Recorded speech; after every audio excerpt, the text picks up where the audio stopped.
नमस्कार। Chemical kinetics episode number 7 part 1। इसमें हम केमिकल काइनेटिक्स के अंदर के इंटेक्स क्वेश्चन सॉल्व करने जा रहे हैं। सभी क्वेश्चन अति सामान्य हैं, लेकिन यहां पर एक एग्जाम्पल है, वो है 4.9, जो कि बहुत प्यारा एग्जाम्पल है। जी हां, इंटेक्स क्वेश्चन के बीच में एग्जाम्पल नंबर 4.9 में सबसे लास्ट में डिस्कस करूंगा। अगर आप ये जानना चाहते हैं कि सबसे बढ़िया क्वेश्चन कौन है, तो इन सभी क्वेश्चंस में से सिर्फ एक वही एग्जाम्पल 4.9 सबसे बेहतरीन है। वो जेडबल एडवांस में भी आ सकता है, वो मेंस की परीक्षा में भी आ सकता है, नीट की परीक्षा में भी आ सकता है। जल्दी से बनेगा नहीं वो क्वेश्चन, गलती हो जाती है। बिना समय खराब करिए आइए आरंभ करते हैं। तो पहला इंटेक्स क्वेश्चन दे रखा था, फॉर द रिएक्शन ये हो रही है, concentration of reactant changes from इतने से इतना 25 मिनट में। तो चलिए, आपको पता है C2 minus C1 upon T2 minus T1, तो 0.02 माइनस 0.03, फाइनल में से इनिशियल घटाते हैं हमेशा। फाइनली 0.02 है, इनिशियल 0.03 रख दिया, 25 में हुआ। सॉल्व किया, नेगेटिव में आया 4 इंटू 10⁻⁻⁴।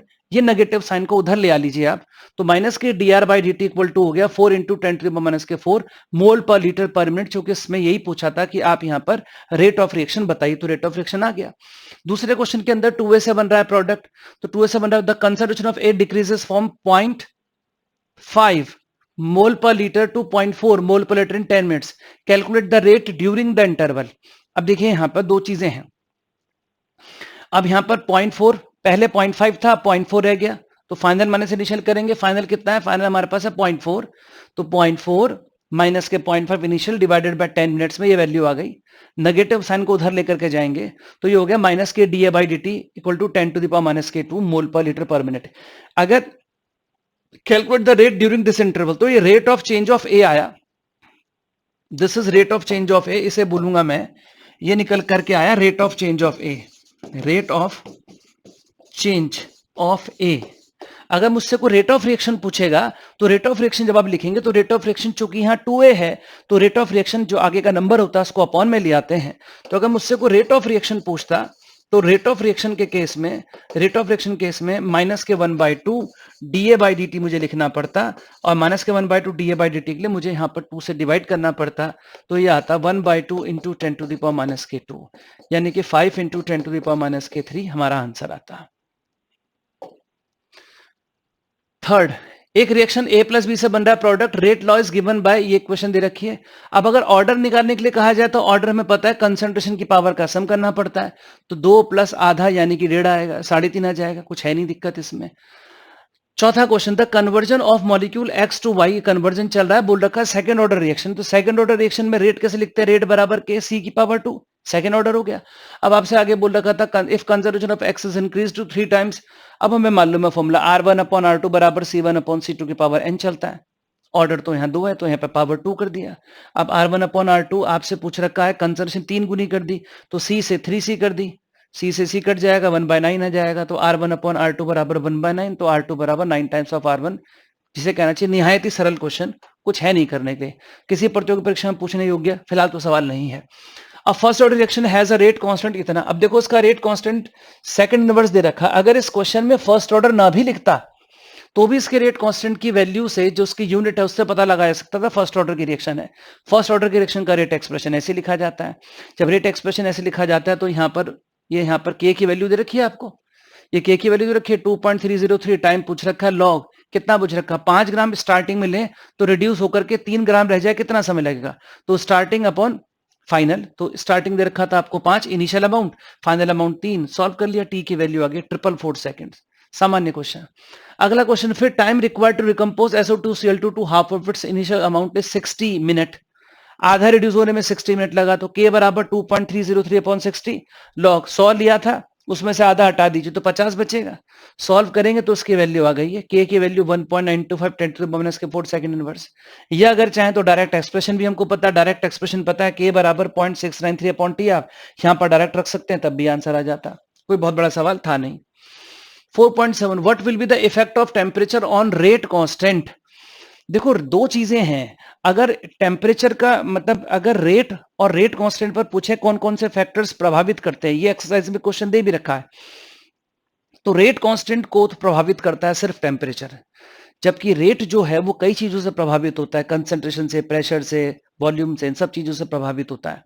तो अगर आपसे पूछा जाए कि रेट को प्रभावित करने वाली चीजों को बताइए, रेट कांस्टेंट को प्रभावित करने वाली चीजों को बताइए, तो इन जनरल देखने में आता है कि रिएक्शन का टेम्परेचर अगर आप 25 से 35 डिग्री सेल्सियस कर दो, रूम टेम्परेचर 25 होता है, 25 से बढ़ा के 35 कर दो, यानी कि 10 डिग्री का राइस कर दो अगर आप, तो टेम्परेचर में जब हम 10 डिग्री का राइस करते हैं तो रेट ऑफ रिएक्शन लगभग दुगना हो जाता है, लगभग दुगना हो जाता है। वो एनसीईआरटी में ग्राफ भी बना के समझा रखा है उसको, वहां पर जो नंबर ऑफ एक्टिव मॉलिक्यूल्स होते हैं उनकी संख्या लगभग लगभग दोगुनी हो जाती है।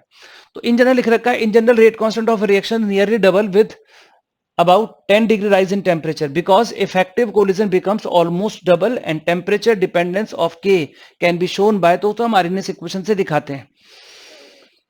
मैं जो आपसे बात कर रहा था मैं आपको बताना चाहूंगा, इस जगह पर देख लेते हैं थोड़ा सा,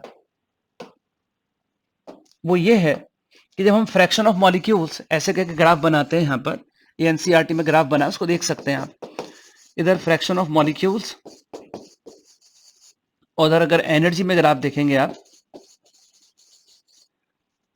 तो ये ग्राफ पहले तो ऐसा आता है, माना ये 25 डिग्री सेल्सियस पे ग्राफ है, अगर आप इसे 35 डिग्री सेल्सियस बनाते हो तो ग्राफ थोड़ा सा फॉरवर्ड ऐसा हो जाता है। तो अगर मान लिया जाए एक्टिवेशन एनर्जी की जो वैल्यू है, मान लिया जाए रिएक्शन में एक्टिवेशन एनर्जी की वैल्यू कुछ भी वैल्यू चल रही है, माना यहाँ पर 0 चल रही है, 10 चल रही है, 20 चल रही है, 40 चल रही है, 60 चल रही है, माना 80 और 80 से ज्यादा एक्टिवेशन एनर्जी वाली, मगर किसी के पास 80 या उससे ज्यादा एनर्जी, मान लीजिए मॉलिक्यूल सारे के सारे एक्टिवेटेड है। तो पहले अगर आप देखें तो पहले इतने मॉलिक्यूल्स एक्टिवेटेड थे, लेकिन टेम्परेचर बढ़ने से ग्राफ, इस वक्त जो हमने ग्राफ बना रखा है ग्राफ 35 डिग्री सेल्सियस पे है, तो ये ग्राफ जो है वो फॉरवर्ड और डाउनवर्ड शिफ्ट हुआ है। तो आप अगर देखें तो फ्रैक्शन ऑफ मॉलिक्यूल्स पहले इतने थे जो एक्टिव थे, अब अगर आप फ्रैक्शन ऑफ मॉलिक्यूल्स देखो तो fraction of molecules just double हो गए, क्योंकि वो ऊपर से नीचे तक का एरिया आएगा, पहले ये इतने थे अब जस्ट डबल हो गए। ऐसा प्रैक्टिकलिटी में भी देखने को आता है। तो जो यहाँ पर बात बोली है कि 10 डिग्री राइज होने पर जो रेट कांस्टेंट है लगभग लगभग आपको दो गुना देखने के मिलेगा, यहीं से आया है। वैसे क्या चीज डिफाइन करती है, तो आर्हेनियस इक्वेशन है जो ये बताती है कि रेट कांस्टेंट टेम्परेचर के साथ कैसे रिलेट करता है। तो एक्सप्रेशन हमारे पास ये है, the rate of the chemical reaction doubles for an increase of 10 Kelvin in absolute temperature from 298, calculate EA। 10 degree temperature rise किया, यानी कि 298 से 10 बढ़ा दीजिए, कितना हो गया, 298 में 10 जोड़ दीजिए तो 308 केल्विन हो गया। EA पूछ रहा है कितना होगा अगर रेट 10 डिग्री बढ़ाने पर लगभग दुगना हो गया, बोल दिया इंक्रीज, रेट डबल हो गया। तो एक्सप्रेशन हमारे पास है, इसी इक्वेशन में दोनों तरफ लॉग लेने के बाद आती है इक्वेशन, ये आता है log K2 upon K1 बराबर EA अपॉन दिस। अब यहां पर 290, इस क्वेश्चन के अंदर यहां पर ये 298 है, मैं तो अगर आप देखते हैं इधर तो क्वेश्चन में बोल रखा था, एक बार दोबारा देख लेते हैं क्या बात हुई थी। इधर 298 में 10 डिग्री का राइज करके 398 किया हुआ है, ये पूछा हुआ है और बोल रहा है रेट दुगुना हो गया लगभग। तो ये हो गया मेरे पास, अगर आप यहां पर देखें तो log K2 upon K1 equal to हो गया E अपॉन 2.303 R, और T1 T2 रखते हैं तो T1 298 है, बढ़ा करके 308 कर दिया, 298 से 308 कर दिया, 10 डिग्री बढ़ा दिया। सॉल्व कर लीजिए, ये निकालना है, रेट आपको बोल रखा है दुगना हो गया, यानी कि पहले रेट अगर 1 रहा होगा तो 10 डिग्री बढ़ने पर रेट 2 हो गया, तो log 2/1 सॉल्व कर लिया। सॉल्व करके ये की वैल्यू जूल पर मोल में ये है, किलो जूल में कन्वर्ट करना है, 1000 से डिवाइड मारेंगे तो 52.88 के अराउंड यहाँ पर आपके पास आंसर आ जाएगा। लगे हाथ, अब हम यहाँ पर 4.9 देखते थे, ये रहा 4.9। Activation energy for this reaction इतने किलो जूल पर मोल में दे रखी है, ध्यान रहे हमें जूल में रखना होता है, तो 1000 से मल्टीप्लाई करेंगे। और calculate the fraction of molecules of reactant having energy equal to greater than activation energy.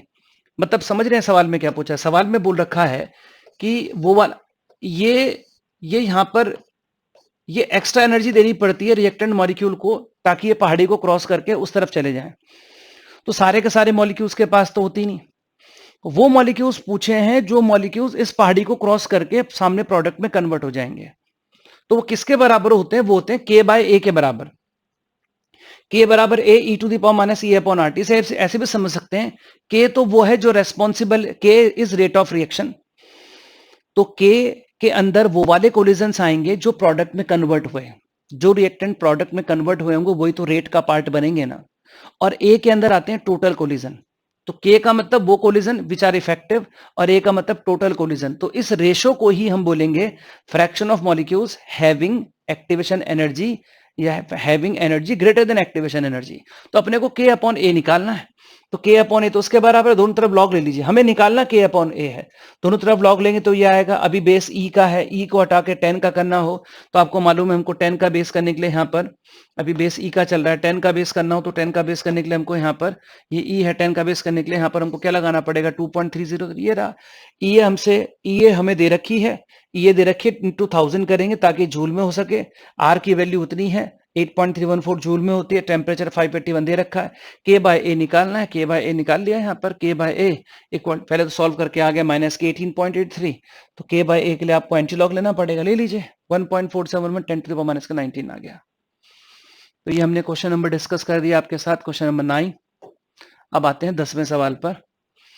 तो 10वां है नहीं यहाँ पर, अब एक एग्जाम्पल है बहुत बढ़िया, इसी एग्जाम्पल की मैं आपसे बात कर रहा था। कैलकुलेशन भी ज्यादा नहीं है, सिंपल सा है, थोड़ा सा ट्रिकी है, इस चीज को देखिए। इस पर मैं आऊंगा भी थोड़ी देर में। हाइड्रोलिसिस ऑफ एस्टर की बात कर रहा है, पहले आप एक आर्टिकल देखिए मेरे साथ, बड़ा अच्छा आर्टिकल, इसको देखिए आप। हो क्या रहा है कि ये A प्लस बी से बन रहा है प्रोडक्ट और ये सेकेंड ऑर्डर की रिएक्शन है। तो सेकेंड ऑर्डर रिएक्शन में इसका इनिशियल अमाउंट माना A रहा होगा, इसका इनिशियल अमाउंट यहाँ पर A है और इसका जो इनिशियल अमाउंट है वो है B, इसका A है, इसका B है। ऑब्वियसली बात है प्रोडक्ट का 0 रहा होगा, कुछ टाइम बीता, इसमें से माना X डिग्रेड हो गया, इसमें से माना B डिग्रेड हो गया, चला गया यहाँ से प्रोडक्ट में कन्वर्ट हो गया। तो जब हम इसका डेरिवेशन करते हैं तो ये हमारे पास सेकेंड ऑर्डर काइनेटिक्स की इक्वेशन आती है, K बराबर 2.303 upon T B minus A log A upon B B minus x upon A minus x.